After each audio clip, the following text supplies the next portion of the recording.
Friends, Rotarians, guests, and those who are joining us via Zoom,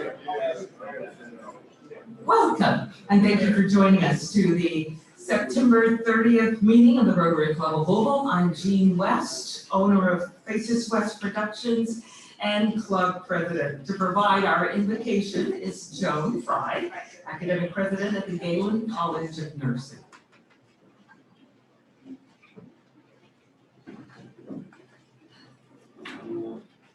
President West and fellow Rotarians, please assume a stance of prayer as it best suits you. In this autumn season and during the continuing pandemic, our thoughts bend towards gratitude for the advantages in our lives.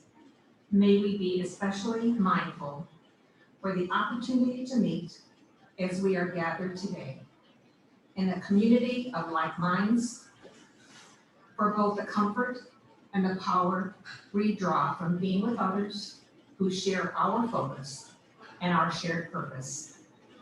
May we use that strength wisely. May we have courage and discretion in equal measure. May our actions promote health, encourage balance, and foster peace, so that the people around us and the people around them ever outward experience lasting friendships, hope for the future, and joy for life.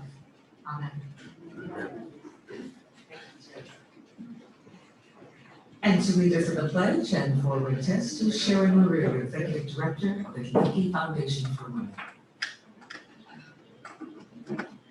I pledge allegiance to the flag of the United States of America and to the republic for which it stands, one nation, under God, indivisible, with liberty and justice for all. And join me in the pledge. Is it the truth? Is it fair to all concerned? Will it build goodwill and better friendships? And will it be beneficial to all concerned? Thank you, Sharon. You may be seated. And now, Rotarians, it is always our pleasure to welcome guests. I would like to welcome my guest, Kara Mackey. Here is with Governor Fisher's office. Kara, if you would stand, welcome. And Rotarians, if you would make your way to the microphone to introduce yourself and your guests. And guests, please stand to be recognized.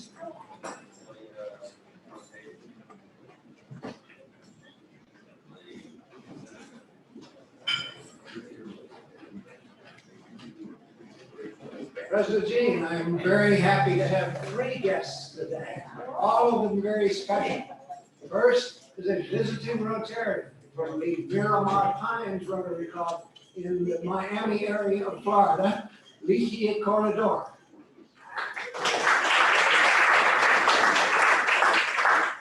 Mary Ellen and I met Ligia in 2013 on a Rotary Fellowship tour of Portugal and have since traveled with her several times to Central America. The second guest is Maha Kolko, a case manager and community outreach responsibility with Kentucky Refugee Ministries. But I save the best for last. My best guest of all, Mary Ellen Harnett, my dear wife.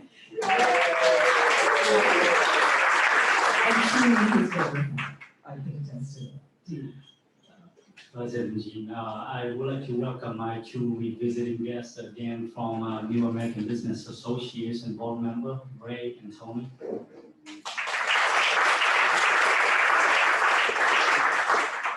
Thank you, and guests, if you would like to learn more about our club, please stay after the meeting for a brief What is Rotary session with Craig Sherman, who's in the back. Hello, Craig, wait, stand.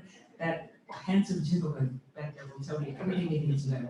All right, time for location culture. Who knows what a yat is? A yat. Yat.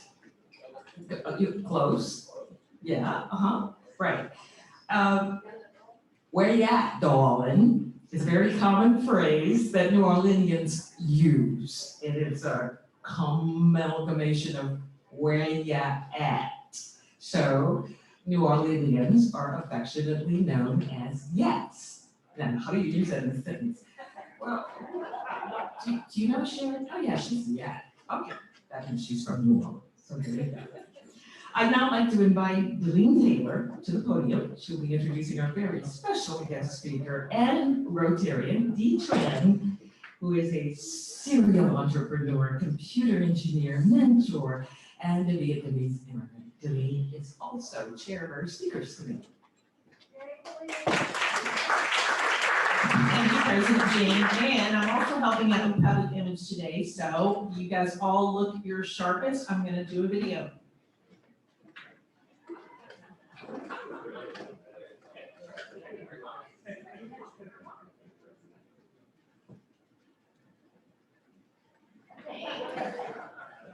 That was unscripted. All right, it is my pleasure to introduce our speaker today. Tran is a first-generation Vietnamese immigrant whose family came to the U.S. in 1995. He became a U.S. citizen in 2000 and went on to earn a BS and MS in computer science and engineering from the University of Louisville, as well as a doctorate of philosophy from Sullivan University. Dee has founded 10 businesses, all of which are still in operation.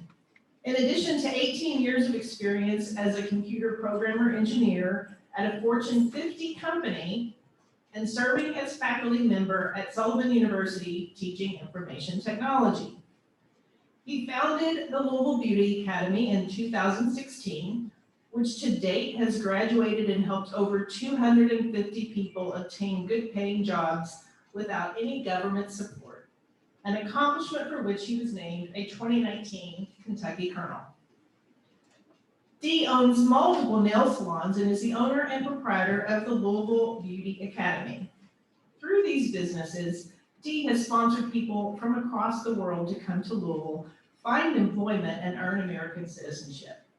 In 2018, he launched a technical college called the Louisville Institute of Technology.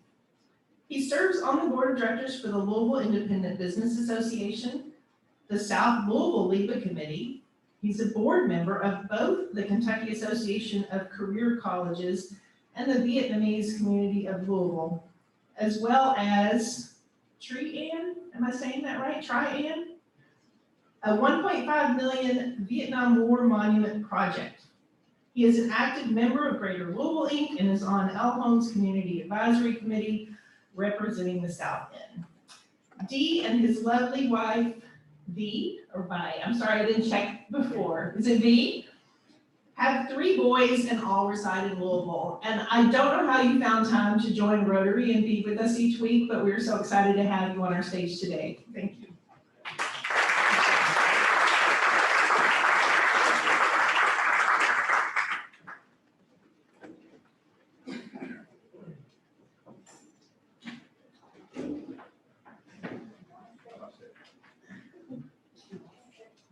Well, thank you so very much. It put tears in my eyes right now to be standing here to tell this story. It's a true honor. I can tell you it probably takes around a couple thousand of things happen correctly for me to be standing in front of you here today and present and tell you about my story, my experience. So all of this story that I'm gonna tell you about is not about me. If it is about me only, then it is not that significant. It is 100% about you and many of you who have their hands directly and indirectly to build an American product like myself and many others. You heard me. I say American product, which I call myself to be. And I love to be consider myself American made. American made, not American born. I wasn't lucky enough to be born in America. I was born in Vietnam. But whatever that you see in front of you here today will be the proof of why the United States is the #1 country on earth, and I do mean it wholeheartedly. And I can prove to you that. With a very small, limited accessibility to what we call, all the nonprofit organization, all the good services that we have in the United States or locally here in town. I have a very small accessibility to that, and you can already make a product like myself.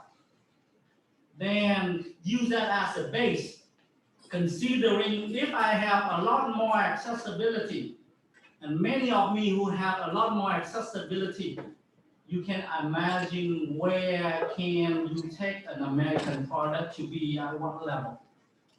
So let me start from the ground up.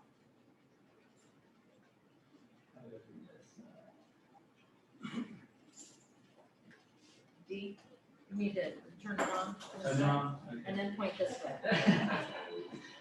Sorry, I'm a computer engineer. Still.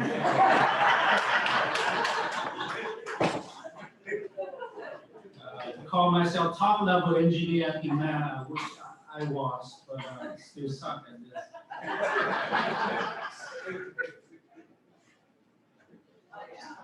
Okay, thank you.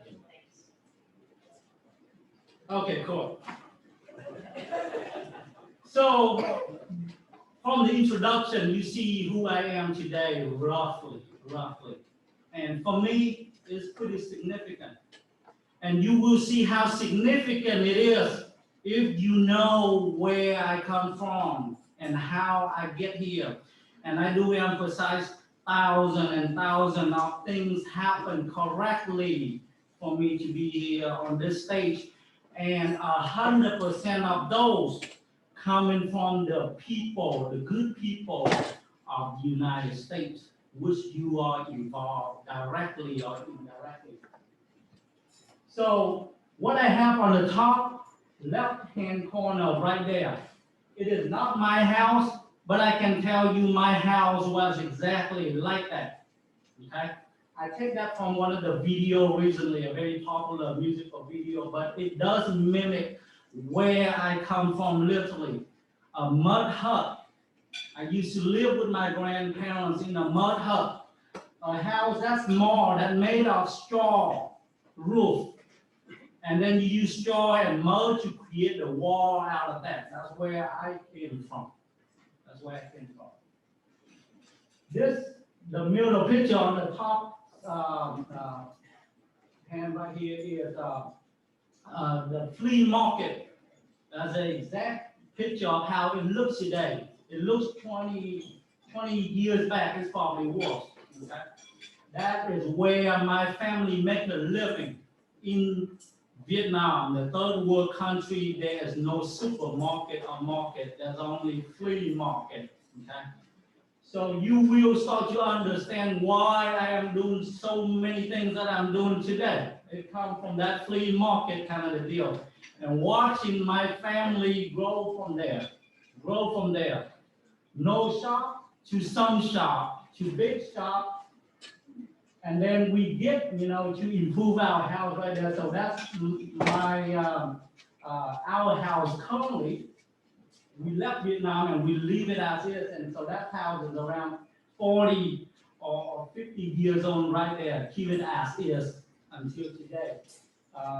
Because we're not there, so we make no improvement kind of deal. You can see the house next door is building and rising up, remodeled to the modern looking style. But I like that pictures a lot for the reason that it keeps constantly reminding me that I don't exist for myself. And if you look on the map right there, that's exactly where I come from, South Vietnam. Where I came from is around 3 hours away from Saigon, Ho Chi Minh City today. If you use scooter, we use scooter to move around. And if you use, a van, for example, it's probably 2 hours, roughly, from where I live. moving to the Saigon, if, we want to move to Saigon. So that's where I come from. I would like to put this picture in your mind. If I am still there in Vietnam today, what can I do? Who am I today? So I ask myself that a lot. I ask myself that a lot and every day. I always say this to myself, thanks God, you gave me a soul. My parents give me a body. The communist country of Vietnam, the third world country, that's some, we have situation in America today talking about how the government and all things like that. So I came from communist country. So right or wrong, I just want to tell you the fact. Okay? So it gives that to us. So that country of origin, Vietnam, third world country, give me the resiliency that I have today.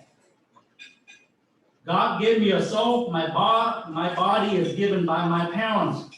The resiliency, I got that from the communist country where I came from. The rest, all the good stuff, is from here. And I don't get here by hard work. No, hard work doesn't take me here. I get here by having the hands like yourself, pushing, lifting. And let me share to you the stories of America for me. The definition of America for me is not as big or as broad as, I don't know, multi-million dollars or things, or, the good army that we have or things like that. I don't have that knowledge to treat like that. Let me share to you what America to me is. So we basically sold everything, literally everything. So we grow from mud hut up to several, acre of land and house and things like that, luckily in Vietnam. And then we're gonna have to sell everything to buy gold plate, exactly like that, to pay our way to the airplane. I'm saying to the airplane, not the ticket here. My family, after many years trying to flee the country by boat, crossing the ocean with no success. So in 1995, by the grace of God, America, United States government, give us the approval, give us the refugee status. So we have the legal paper to be here. But to even be on the airplane to be here is a different story altogether. And that is where communist story comes about. Right? That's how real it gets about communism. Okay? So we literally gotta sell around 5 house lands to buy that gold plate. But it doesn't end there. I see my grandparents literally gotta wrap that gold plate around their body and ride scooter, ride bus to the city to hand it to them. Imagine this. Common people know we have that, we there. Government know we have that, we there. So basically, either way, we're gonna be there. Okay? Luckily, we passed. So that's how we bought our ticket to the airplane, even when we already have the airplane ticket. Sponsored by the Catholic charity in Kentucky. That's the one who sponsored us here. We have no relatives in America, so that's how we get here. Catholic charity sponsored us, but even to get out, that's what we gotta do. So you're talking about empty-handed, absolutely empty-handed. Okay? We have enough money to package one package with my parents, pack in there's bowl, spoon, chopsticks, you name it. some things that, normally that we use at home, right? We don't know what you expect in America. We don't know. So yeah, we got that package. But here's the deal. We landed here in Louisville, Kentucky in 1995, and we lost that package. So empty-handed it is. Okay, so we totally have nothing. Here's what we have in Louisville, Kentucky when we get here. A very good people, a very good group of people from Catholic Charity welcome us. We see smiles from far away with our name on there. Here's what we thought back then. Heaven is here. And I can tell you right now, standing here, this is heaven right now.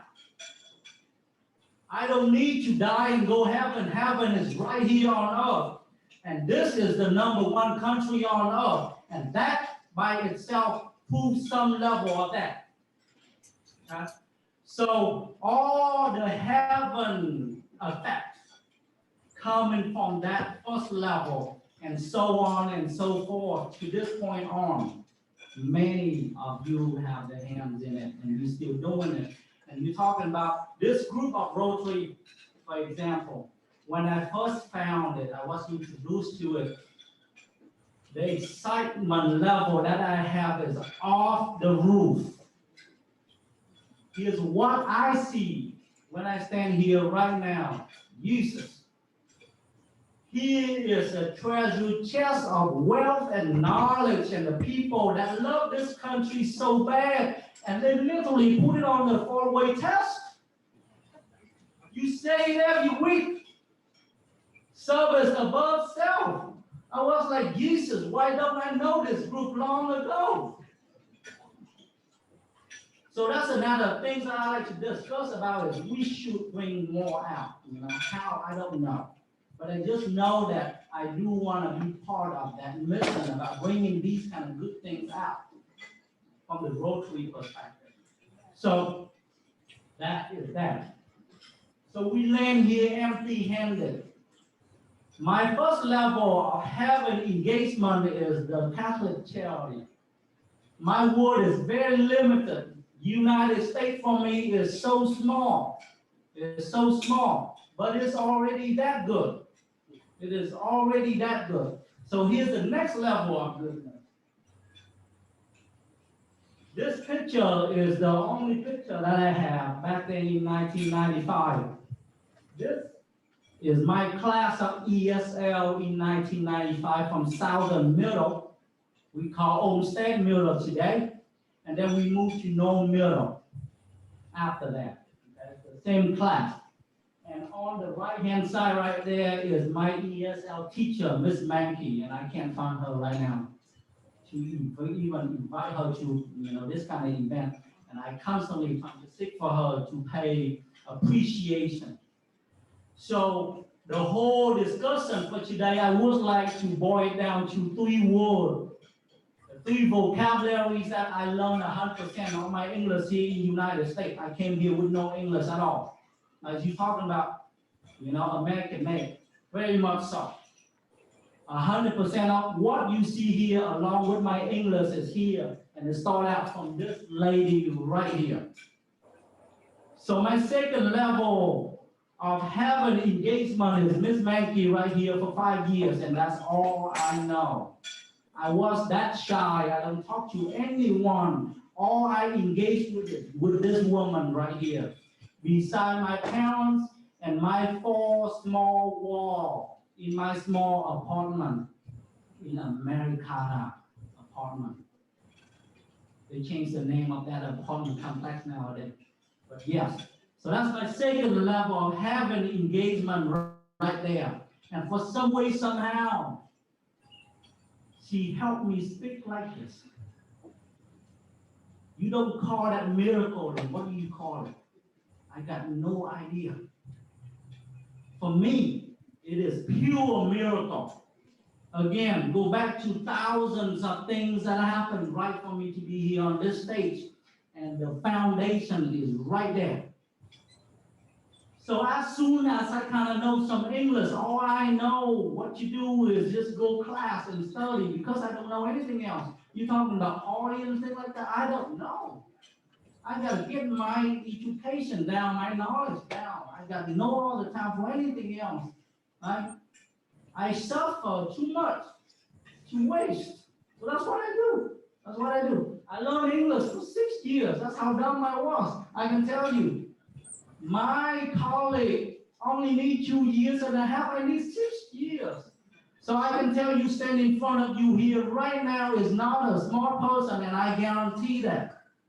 I guarantee that. There is probably everyone in my class do very well ahead of myself. So you don't call that miracle. You don't call that heaven. You don't call it, this country is the #1 country on earth, and what is? Third level of having engagement. And it has everything to do, I believe, at least in my perspective, of what Rotary can do, is this. So after I kind of know my English, here's the dream that I have. Because all I know is Miss Mankey, my ESL teacher, that's it. Nobody else. So what I dream of as a newly immigrant, when I kind of know something, is how do I engage in American life? How do I become the actual American? What does it look like to be a true American? I don't know that. I don't know that. So I dream of having a mentor who kind of show me, give me the rope, show me and expose me how American family actually live. I don't know that. At this point, I still live in that 4-wall little apartment, trying to learn English every day. Okay? So, by the grace of God, again, he kind of knows what I want. I meet this man at the church. His name is Thomas Ramsdale. He's a realtor. I didn't know who he is. And I didn't really care. Because my America is that small. And I am reminding you, immigrant perspective of America is that small. But the impact is crazy. Is crazy. Because that small impact at the beginning is the foundation of where and how I'm standing here today. This man take me to lunch when he doesn't have to. I'm nobody. I'm a kid that Jesus, he can just take anybody out. Why does he take me out? He take me out to lunch, dinner sometimes, once in a while. We're talking about a month, 2 months sometimes in between, and show me stuff. And that's when I have the engagement of the actual mentor to ask questions. Hey, so how should I live as an American? How does all the kids live at my age in America? How should I act? How should I engage with people? How should I do things? And he slowly showed me that. Okay? But more importantly, he teach me the principle of life that I stand to this point. Is that quote right here, summarized. Tran, you probably don't need this yet or don't know this yet, but hey, anything you want to do, as long as you do with the mindset of helping other people, your success is gonna be crazy. So I didn't know. I don't know. Right? The only thing I know is this, at least this is what I have as the family thing, is that you're gonna have to pay respect to people. That's what my parents teach me, and that's all I know. Now throw this on top of that, that's what I live by, and I live by up to this point. Coming from a third world country like myself and take thousands of things, happen right to be here, I don't waste a second. I do not waste a second. You're talking about America, so let me share to you my perspective of what it means to be free in this country. Free in this country, in my very small scope, again, is government, stay away from me. Because that's what I run away from. Here's what happened that when my mom do business in Vietnam, I see all that stuff. Yes. Every day, there's a cop coming by, a group of them, and say, hey, my mom's name is, they call her Miss Mary right now in the West, where her nail salon is. So they come to, my house and say, hey, Miss Mary, I'm hungry. And my mom gonna give them a stack of money like that. 2 hours later, there's another group from the city coming by and say, hey, I got a party here. My mom gonna give them this kind of stack. And so on and so forth throughout the year. And yeah, we lose a house here and there for some reason and we don't know what. Okay? So in my mind, freedom means get that off my back. And the United States have exactly that. So my story is this. Beside this great story, here's the foundation. We moved here in 1995, no money at all. I think my mom has around $100 left, right, when we land here. We have a house you live in temporarily for a month. We have some welfare and food stamp. I think we have around $500 welfare for a family of 5 or 6. Immediately the month after, we get off all that stuff.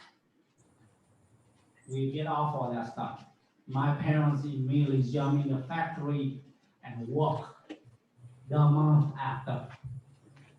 And here's how they do that. They do 2, 3, 4, and sometimes 5 jobs for 5 years and sleep literally. I see all that happen, so that's why I do not rest. Is this up to this point? But back then, for 5 years, my parents worked in 5 or 4 factory and sleep 2 to 3 hours a night only, and I see that happen. So I can't rest. I don't rest. I won't rest until I die. Right? And so you asking, people ask me, okay, so why do you do all that stuff? Okay, so you live okay right now. Well, I don't do this for myself anymore. I only eat 1 meal a day. I try to be thin, yes, but it's not the point. Yes. I don't spend much. Why am I doing all that stuff? Well, the reason is that quote right there.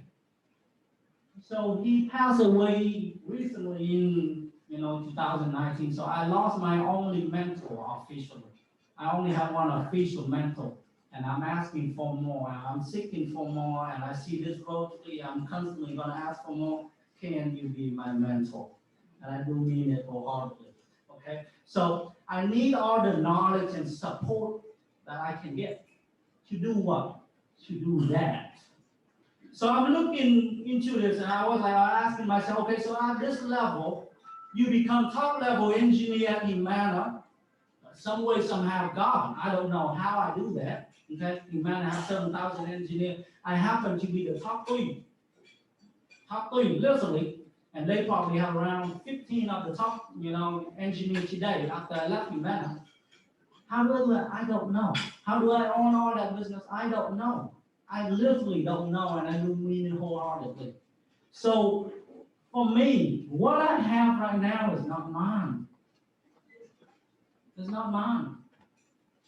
How do I get here? I don't even know how I get here. Okay? So I make that the responsibility that I'm going to have to do that. Help others some way, somehow. And yes, my background is engineering, and I'm very specific. I don't talk raw. And here's how specific I get. How do I help today? I kind of know how to navigate through the corporate life as an engineer specifically. Then I'm going to help engineers get jobs. Literally getting jobs. So if you don't know how to get jobs, I will know how to help you get jobs. Okay? There's a certain way that you do interview, there's a certain way you do resume, there's a certain way that you present yourself, there's a certain way that you gotta kind of know when you get a job. Now you get job, you wanna get to the next level, I kind of know how to do that too.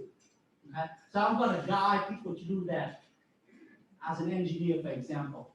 But we also own the beauty school, nail salon, and things like that. So I try to help in that perspective. But here's the funny thing about doing business, which, most of you already know, which you guys do every day. Is doing business is not about that only. You gotta know real estate, you gotta know banking, you gotta know finances, all that stuff. So you gotta learn that too. And when you kind of know how to do that, would you want to actually help other people expedite that? Make money out of that while also feeling good. So that's another perspective about his quote right there that I live by. Helping other and your success is gonna be crazily unmeasurable. And I don't pay attention about any of that right now. What I count, which I was blessed to be able to count, is that how many people I put in jobs. So if you come to me, you're not in jobs, I fail. If you come to me and you want to open your business and you really want it, and I can't take you there, I fail. And I don't plan to fail. So I would sum up to be this.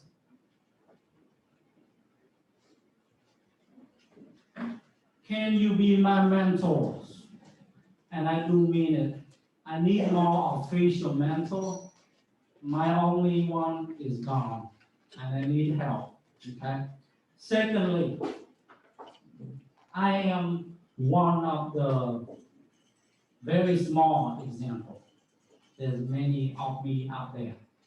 So there's 3 words that I live by: appreciation, opportunity, and value. So immigrants like us have the highest level of appreciation for this country, and I'm specific. The people of this country, the people of this city, the people of this county, and you literally doing, and you literally say it every week. We have the utmost appreciation for all of you. Second level, opportunities. We are hungry as heck. So to actually rebuild our city, which the situation that we're in today, would we want to get hungry people to do the work? And I would say that immigrant is a low-hanging fruit that you can tap on. Okay? The third one is value. I stand on what I believe is I just don't help to help. I gotta add some value. So if you mentor and also teach that, okay? So you provide a service, it gotta be measured in terms of what value and what impact it brings. You just don't help. Help by itself doesn't help. So if you can teach your mentee as such as well, I think that is the way to go, and that's in my experience. So again, thank you for this opportunity. It's a true honor.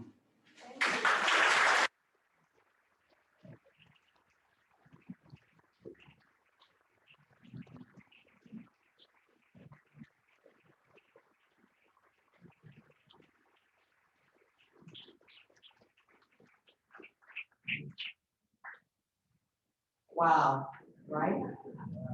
Yeah. And he's one of us. That's so cool. We did it for free. Yeah. So, wonderful story. First of all, you have thousands of people, but you are going to one of your businesses, we talked about, you're making a huge change. You want to give us a little bit of an announcement right now? Can you? All right, okay. So, hello. So my 2 core business today, I don't run the salon anymore. I focus on education. I still focus on workforce development, and I have 2 companies that does that. One is Refugee Beauty Academy. And up to this point, we have around 500 graduate licensed and e-jobs today. I emphasize e-job. Legally, I don't guarantee job. Legally, but I fail and I don't plan to fail if I don't put the e-job. So that's how I would think that. Same thing on the Louisville Institute of Technology newly launched last year with the intention of doing the same thing. I kind of know how to navigate to be an engineer. And I think that's the technique that engineer or newly engineer graduate should have. So that's what I have. Your beauty school, you're about to merge. Yes. So I'm trying to collaborate with most of the university that we have in town right now, right?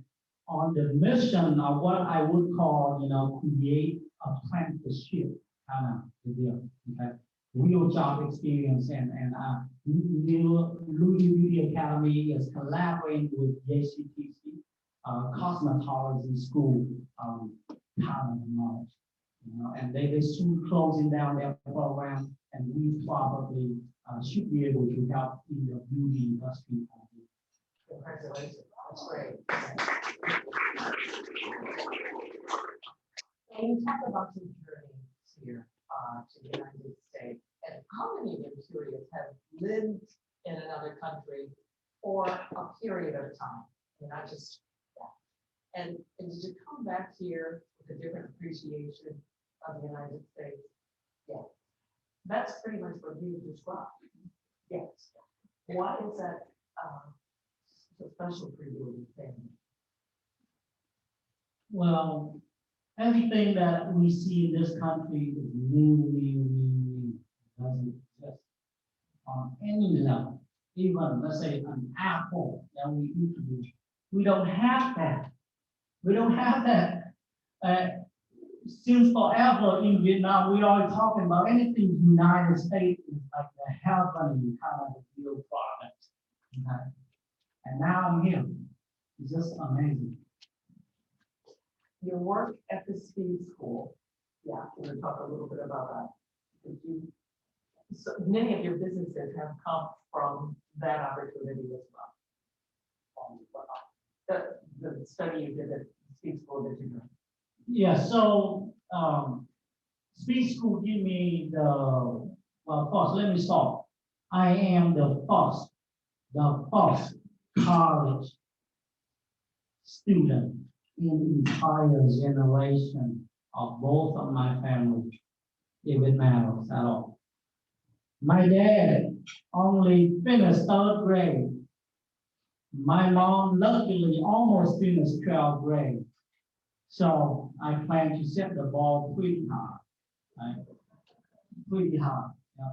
But then that gives me a foundation kind of a deal to do everything that I am doing today. Knowledge is the key, right? And our formal education is critically important. And I never dreamed of actually doing college, let alone graduating college and teaching college today. Funny thing is, one of my friends in America told me this before. Tran, I don't think you can ever attend college. Even if you can get in college, I don't think you can finish. So it stuck me in my mind today. It helps. It's a book. But yeah, it actually serves as a foundation for everything that we do. Rotarians, please make your way to the mic for questions. I'm curious, as you are watching the news and the new citizens or persons that are coming here in waves from Afghanistan, you can kind of relate to their complexities as they move here. What can we do to make their path easier?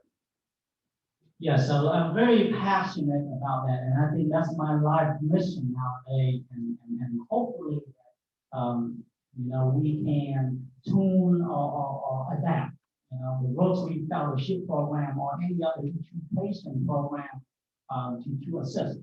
I think I just give you the answer during the presentation is immigrant perspective of America is very small and it go down to one American. I emphasize, I wanted an American mentor. Okay, that is what all of young immigrants wish to have. So you talk about impact. I will never ever forget that two names on the board until I die. And I literally want my name to be part of that one of the few immigrant kind of deal. Hopefully 500 or 1,000 that I help probably remember my name kind of a deal. So very impactful. And I'm praying and I literally sitting and begging. If you really want to help, pick just one. Every single one of you, just pick one immigrant child and do exactly that. And the involvement doesn't have to be that big. Once a month, every 2 months. I mean, once a year, all I can. But that involvement, give them closeness to what America can be.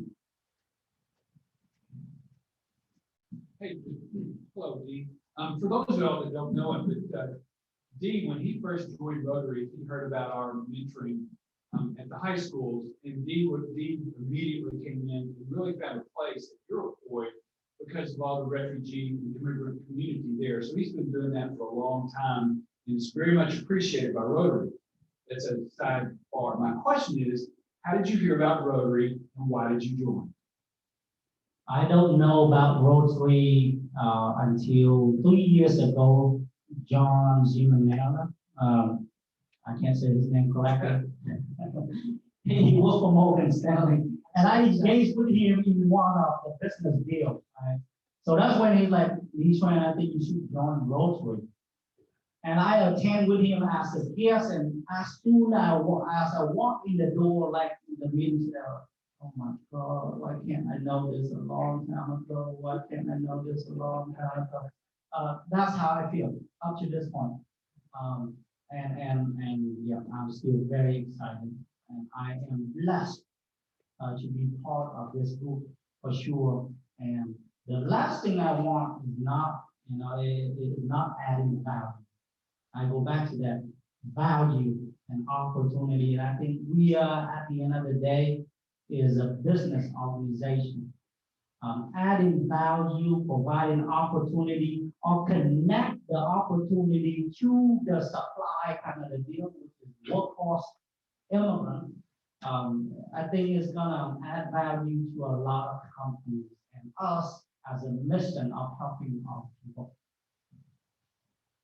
Well, Dee, my name is Tommy Sturgeon. Thank you so much for sharing with us today. I know that I speak unanimously for the crowd that one, we were blessed by your presentation, and two, we are super excited about joining with you in your focus. So thank you very much for sharing. So my question, I was very intrigued by your PhD in philosophy. And this could be a very long answer in a different setting, but could you share with us what your interest is in philosophy and how that has impacted what you're doing today, and maybe some of your favorite authors or something of that nature? Yes, I would like to make a correction is that I finished PhD programs, but not the dissertation, so I'm not doctor yet. It is not because I can't. It is because I want to invest that long of the time doing the dissertation on the topics that matters. I wish very much, if God bless, to finish and get my PhD before I die. Because PhD do not give me more money. No, give me anything more. I already have that because of the goodness of your people. But my principle is very simple. Whatever Thomas Lansdowne taught me. Serve with the goal of measuring the value and impact. You just don't serve to serve. You gotta measure that, and I do measure that. I have my benchmark. Put people in job. If they're not in job, they don't have the education that you say they should have. Right here, hello Dee. So glad to have you here. And I think the first time I saw Dee, he was speaking at a GLI event. And we were together, I think, anyway, and I heard him speak. And afterwards I said, got to talk to that man. I've got to understand him more and get him connected to what we're doing. And so I spoke to him. Lo and behold, I come in, the first meeting, he's here with his name tag on, but still, sticky ones. And I said, I just talked to you. So I'm so glad you're here with us. But even more excited to know that the future of Harbor House also will involve you. And so I wanted to say thank you.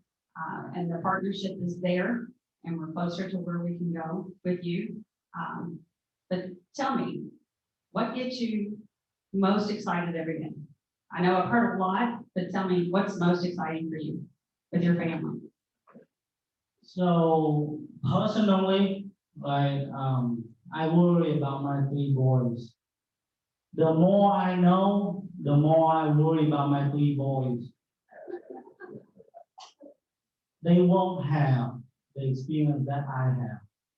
They will be pure American. And pure American, I don't know. Because I'm not one. I'm American made, I'm not American born. So I do worry. I talked to Gary Ramsey, the former, economic director of Kentucky one time, and 20 sentences out of 25 sentences came out of my mouth. He reminded me that it has the term hunger in it. And he told me, Tran, hunger is hard to come by in America, young generation. And you say that 20 times out of 25 times. I'm sorry. That is something we gotta work on.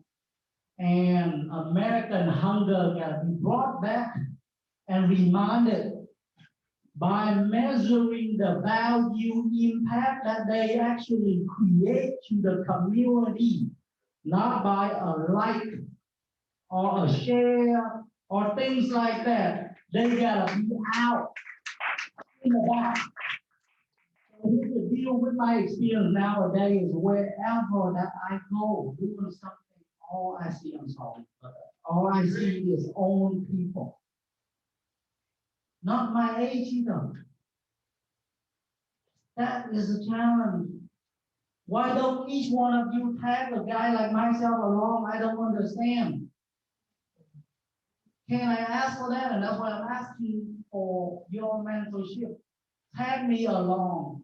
Tag one guy along. Tag somebody along that is my age. And I'm not talking about low level, young high school. No. What WAR does is extremely good. But I'm proposing Rotarian fellowship program to be the next level, and I wish that I could help. Okay?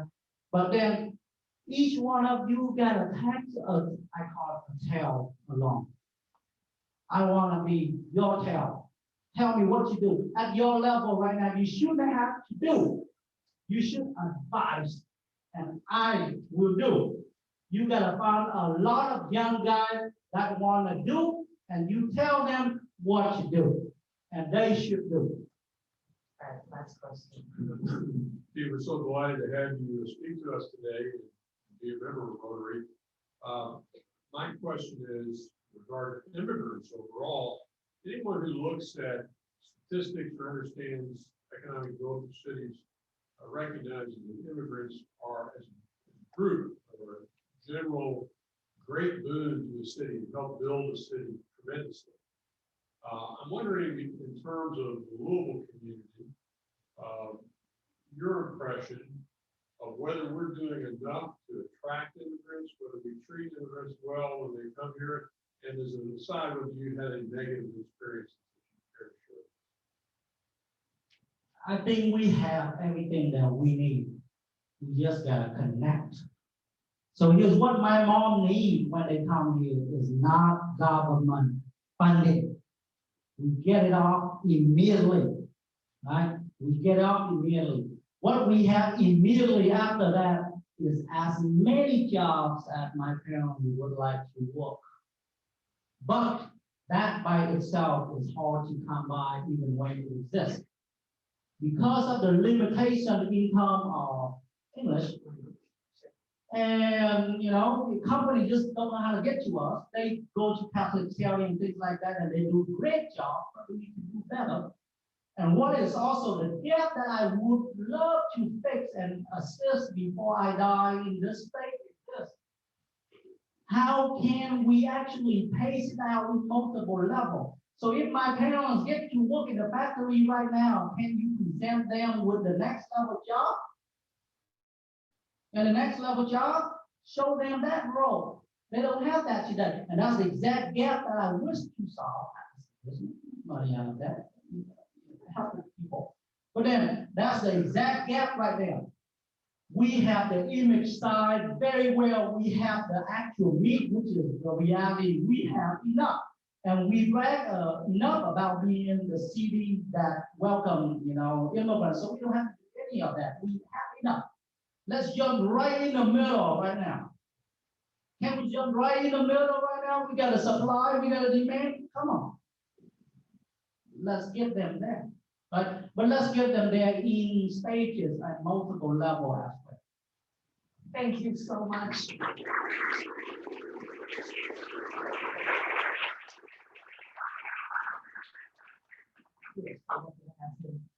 All right, I'm going to call Sharon Lilly, Executive Director of the Foundation. Back to the podium. Hello, everyone have a hunger and a heart after that? Thank you, Dee. I do. Thank you so much. So we got lots of announcements. I'm gonna be reading, so rev yourself up for this. We're good. So last week, our district governor, Gail Story, presented 3 awards to our Louisville club. First, we got the Club of Distinction Award for 2020-2021. Second, we got the Best Ongoing International Service Project. And then the Best New Community Service Project for 2021. So congratulations to our club.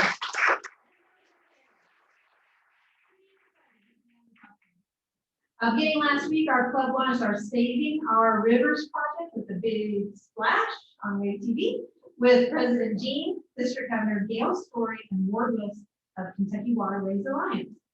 Over the weekend, we had a club project to clean the knot, a Rotary project dedicated in 2017, and it was led by our cleanest Rotarian, Greg Braun. We had an amazing turnout of Rotarians and saw true examples of service above self, and in some cases, service over safety. We are very proud of the result accomplished by these hard-working Rotarians. The cleaning was followed by an ice cream social hosted by our own Kevin Fields, thanks to his generosity and allowing us to enjoy his new facility while indulging in a well-deserved ice cream feeding frenzy to offset the afternoon heat and the exercise of the morning.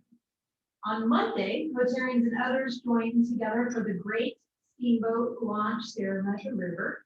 After a punk-style introduction by President-elect Walt, I don't know what that meant, but I wish I'd seen it.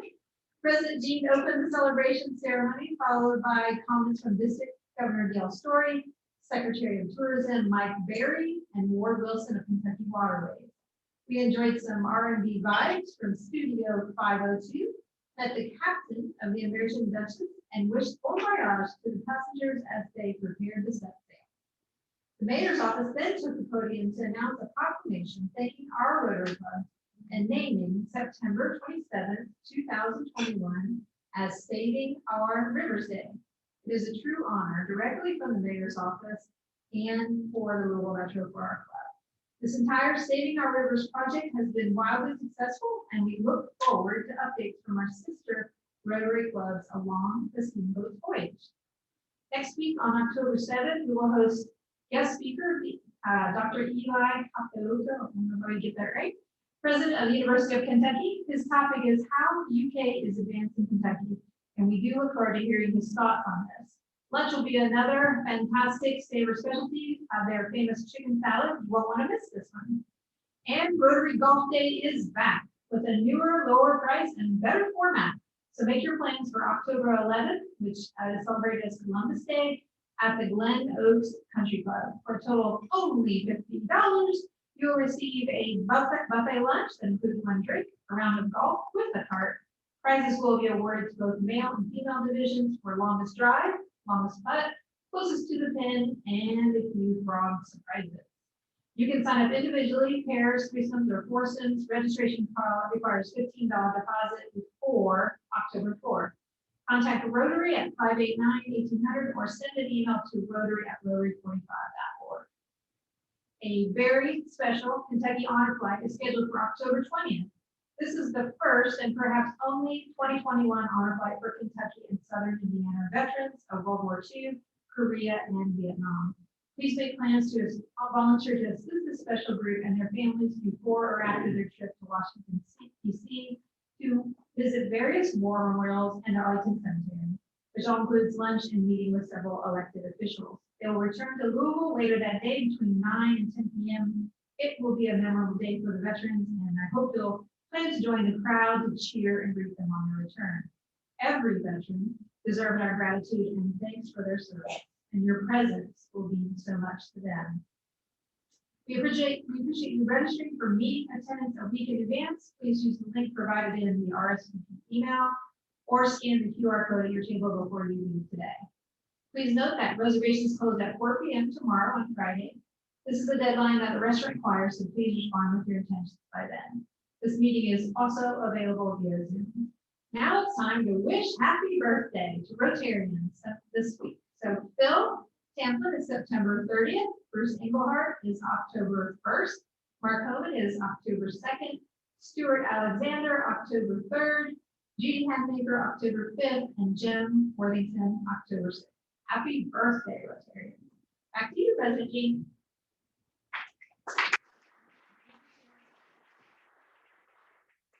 And now, a special presentation. I would like to bring to the stage the true better half of the Tarn, Mary Ellen Harnett, who was here with a special gift announcement from the Harnett family. Here's Mary Ellen to share an important opportunity for her tonight.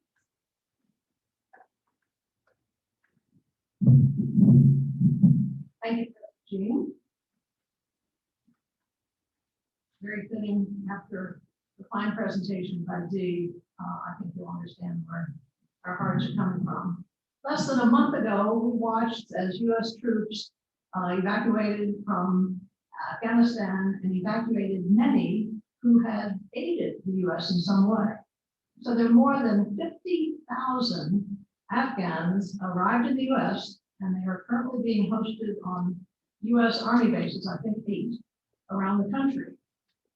They will, at that stage, apply for Social Security cards, employment authorization, and we hope at least one vaccination for COVID. And then they are going to be resettled by the cities around the country that already have resettlement agencies who can facilitate this process.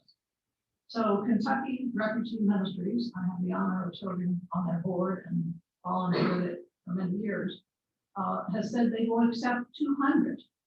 That's probably 40 to 50 families. And Catholic Charities, the agency that helped Dee years ago, which is still working here too, they're going to take 150. So it's time for Louisville to step up in the welcome, as he discussed earlier. So as they're transferred here to these cities, KRM will find, as best they can, locate affordable housing and minimally furnish them. And I will speak, if any of you have rental properties and it's on a bus line and affordable rents, KRM would love to hear from you because finding apartments is a real challenge. But we've also had a lot of people say, what can I do? Can I make a difference? And so the model that we're proposing and is working already is welcome teams. Now, some of you who have worked with faith communities have co-sponsorship, perhaps, with a refugee family in the past. And that's kind of a financial commitment and an involvement over many years. What we're talking about here is a short-term commitment and no financial obligation. These welcome teams, we like to have them organized about 5 or 6 persons who can share the responsibility of gathering the household goods. Everything from toothpaste, laundry detergent, dishes, and you know, if you ever help a child set up a dorm room or an apartment, you get the idea. And I just saw Fred's wife has already organized one of these welcome teams in her neighborhood. So we're asking these teams to help one family. And I think Dee had said something about mentoring one person. You can make a difference in that way. In addition to those furnishings, if people will purchase Kroger and Walmart gift cards, then you can put some money in the hands of that family to buy what they need, because they're not coming in as regular refugees. They're in a special status, and they will get a one-time federal allowance, but after that, they will not be eligible for food stamps or Medicaid. So they're going to be very much on their own and will be going to work as quickly as they can, and the kids enrolled in school. I hope they have as kind teachers as Dee had years ago. It's a short-term commitment, but it can make a big impact. And it sends a message that this new family is welcome in our community. The club's international service and lifeline committees are looking at maybe hosting some of these welcome teams, but you or your neighbors or your book club can come together with this short-term commitment to have a welcome for one family.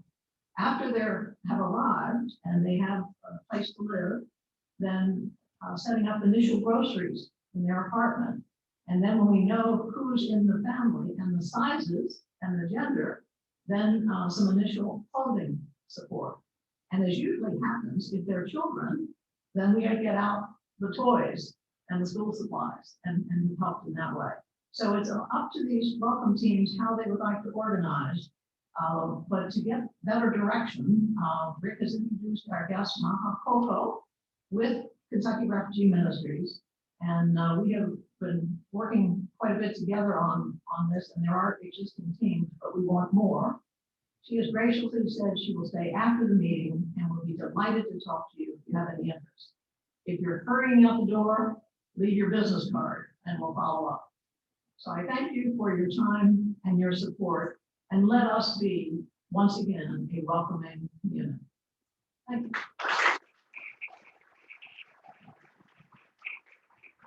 Thank you, Marion. Our Rotarians, you heard it, that's our charge. And if you want to know more about our club, the handsome gentleman in the back, Greg Sherman, will be happy to answer your questions.